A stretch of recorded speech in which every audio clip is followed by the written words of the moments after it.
Morning. Good morning. Just a moment and I'll be with you. Now, how can I help you?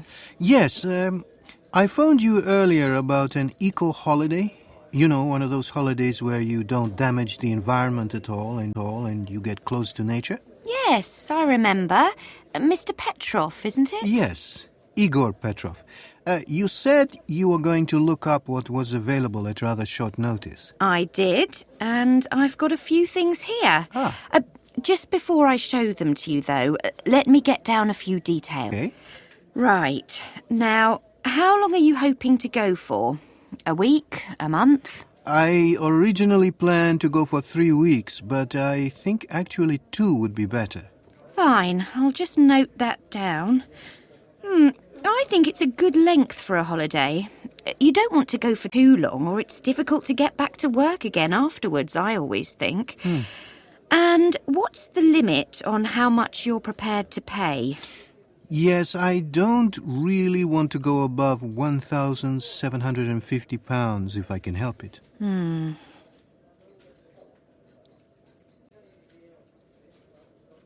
Fine. Oh, but when you come to look at the brochures, I should just point out that each of them has a discount if you pay in advance. Oh, that's good. How much is it? It depends on the holiday you choose, but it's worth bearing in mind. Do you have any special requirements which I should note down, by the way? Yes. One thing I'm keen on is having travel insurance while I'm away. So, can you give me a quote? Well, I can't actually at the moment because our internet connection is down just now. But as soon as we have it up and running again and we know what holiday you've chosen, I'll give you a call. Is there anything else? Yes, there is actually. I'm not a meat eater, so you'll need to specify to the airline that I need to eat vegetarian meals when I fly. Okay, vegetarian meal. By the way, what nationality are you, Mr. Petrov? I'm Russian, from St. Petersburg originally. I just ask because I may need to see if you'll need a visa for some of the places you might visit. I'm just pointing that out because you want to go fairly soon and it can sometimes be quite a lengthy process.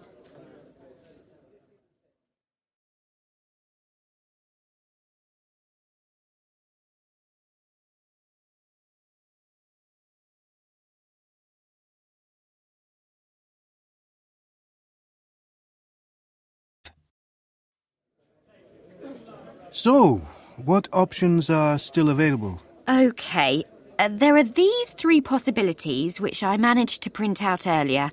I thought they looked good. Okay, let's have a look. The first is called the Dumbarton Tablelands. It looks pretty good to me.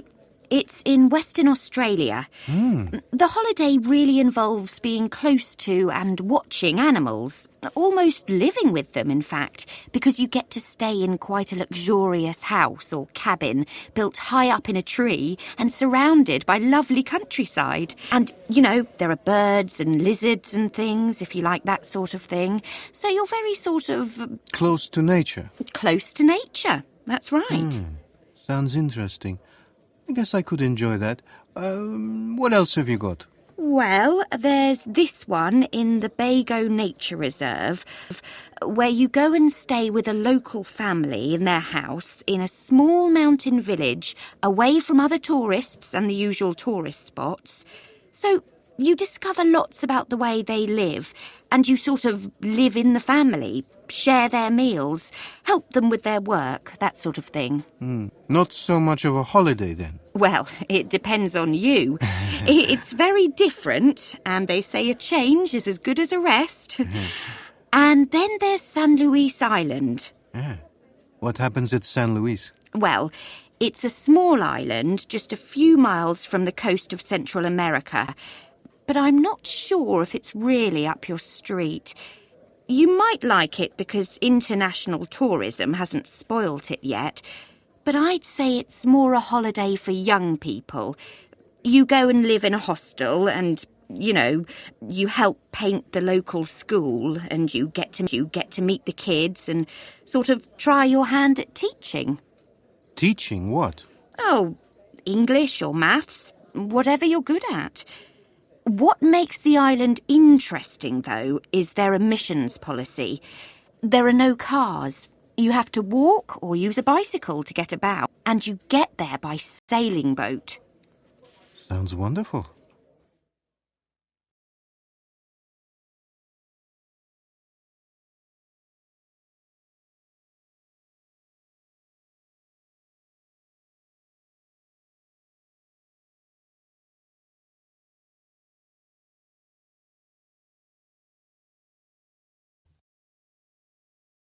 So I thought that I'd first say a few words to help orientate you round the banking system. As new arrivals, one of the first things you'll want to do is open a bank account. This will allow you to receive your money transfers, pay your bills by direct, and all sorts of other things that will make your life easier.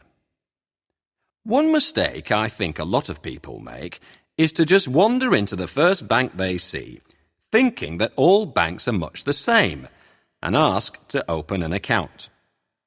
In actual fact, they all offer something slightly different, and some of the differences can affect you quite seriously.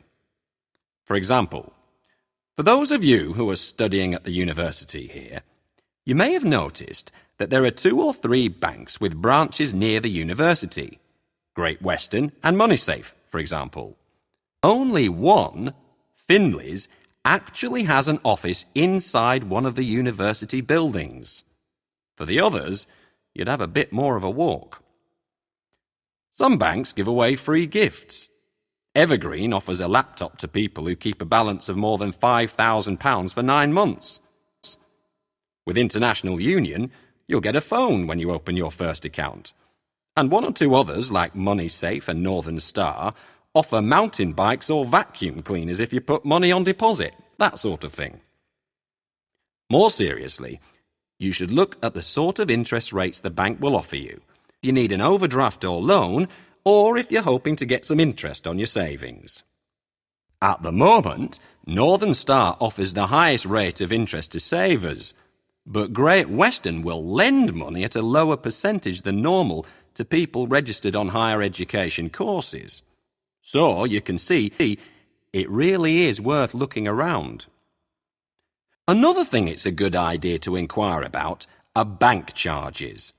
Again, they're not all the same. Some charge the same across the board, such as Evergreen, Finley's and Northern Star. But MoneySafe actually say that if you're in credit, your account won't cost a thing. Though, just like the others, as soon as you go into the red, their prices become pretty steep.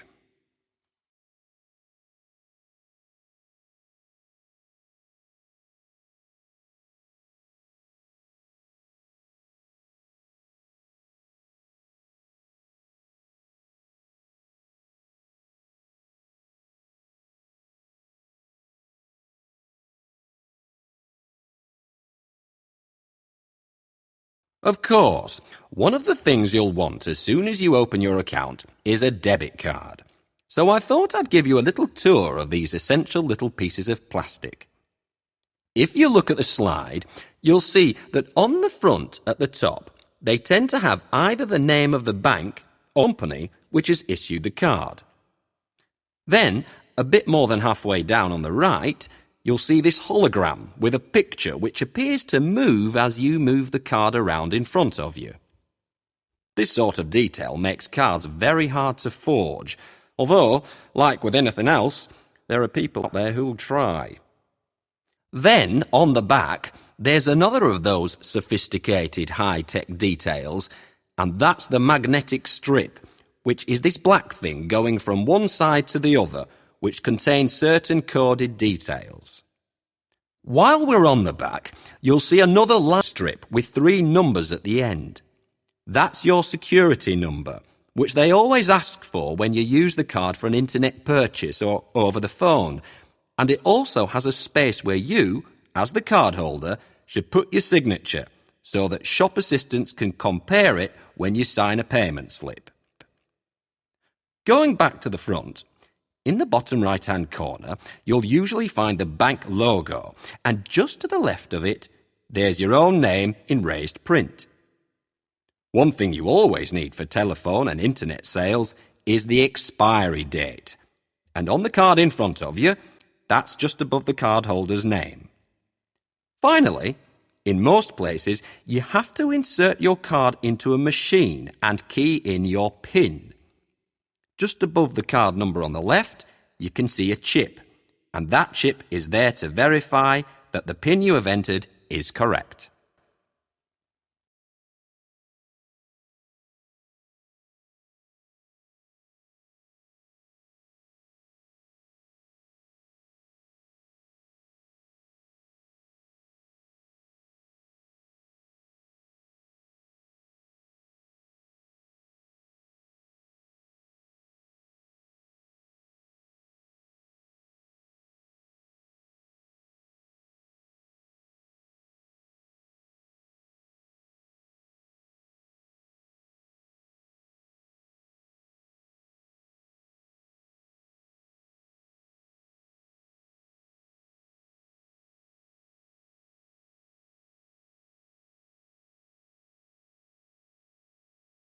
Hi, Fumiko.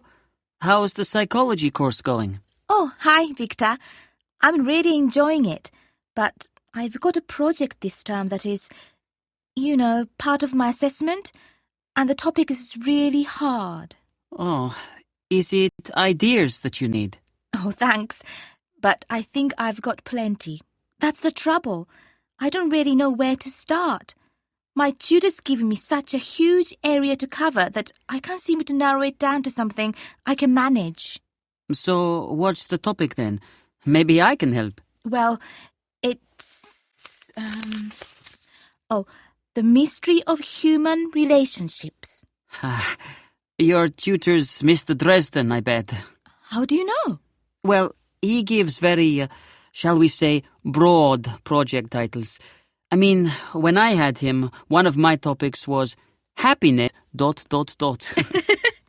He makes you think, doesn't he? Yeah. The thing about Mr. Dresden is that he likes to find out what you really enjoy working on. That's a good idea in theory. If I had more time, it would be fine.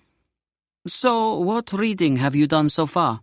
Well, he's done one lecture on my topic. That was a few weeks ago.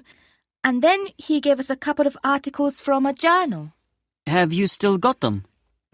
I put them away somewhere without looking at them. I'll find them eventually. But I've just got these books from the library. Might find something useful in these. Have you been on the internet? I have, and there are some fascinating reports, but they made me realize just how much has been written.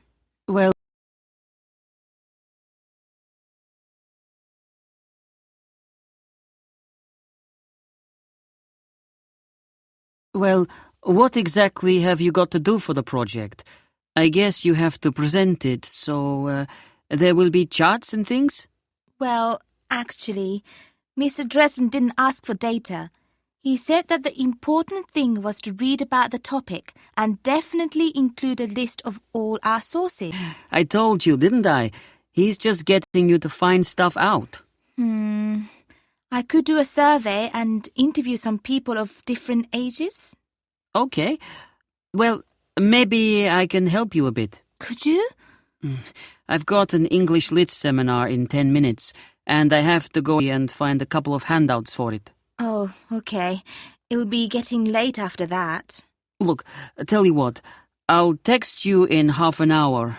If the seminar doesn't last too long, we could have a coffee in the canteen afterwards. Oh, I hope so. That would be great.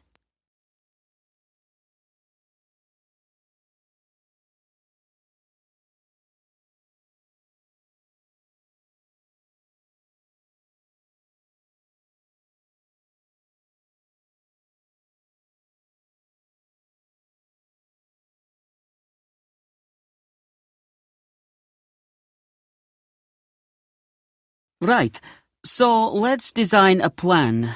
What ideas have you got so far? Well, I wondered about doing something about relationships in the wild first. Maybe starting with animals. That's quite a good idea. I think the very first thing you need to do is give a definition of what you mean by your key terms.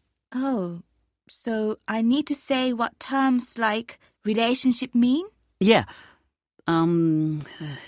You could just do a diagram, like you do when you brainstorm something. Oh, yes. Okay, I'll do that first. Right.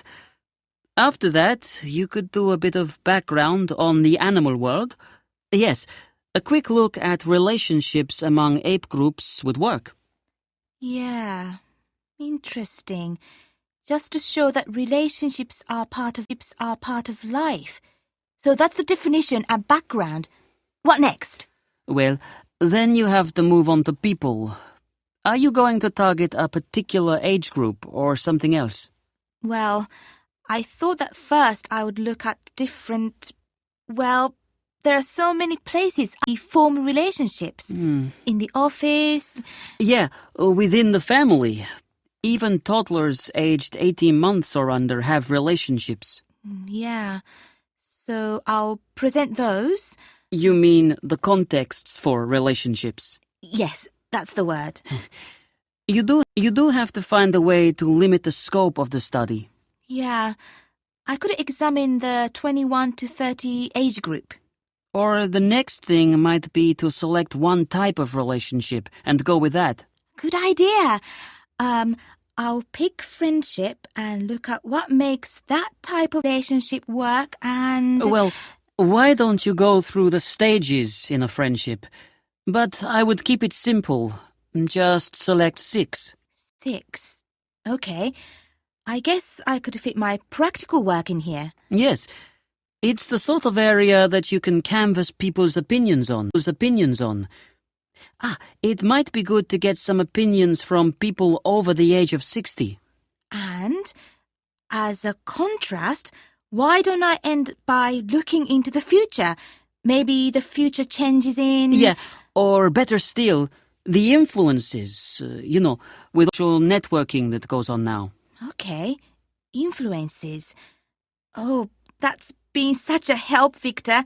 Thanks so much. No problem. I'd better go and get some work done myself.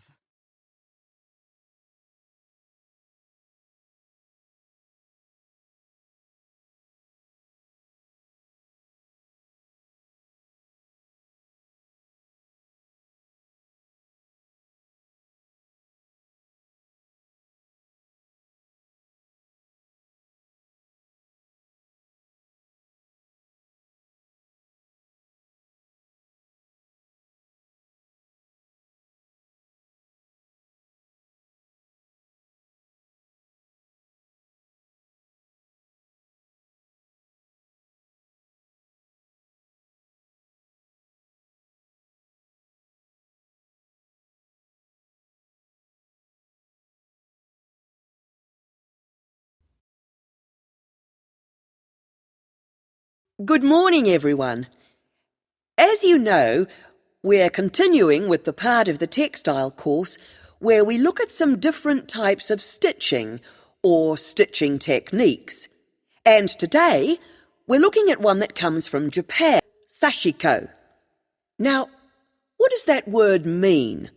Well, it translates as little stitches. And in its modern form, you can see from these pictures, it produces a very beautiful decorative design on things like cushions, curtains and quilted covers. All produced by hand, of course, and many sold in shops these days.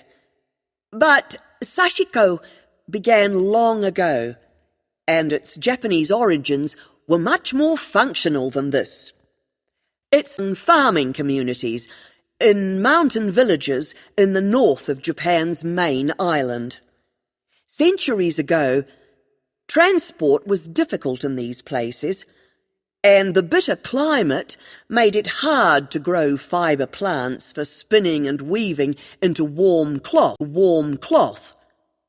Also, there were no sheep in Japan at this time, so no wool either.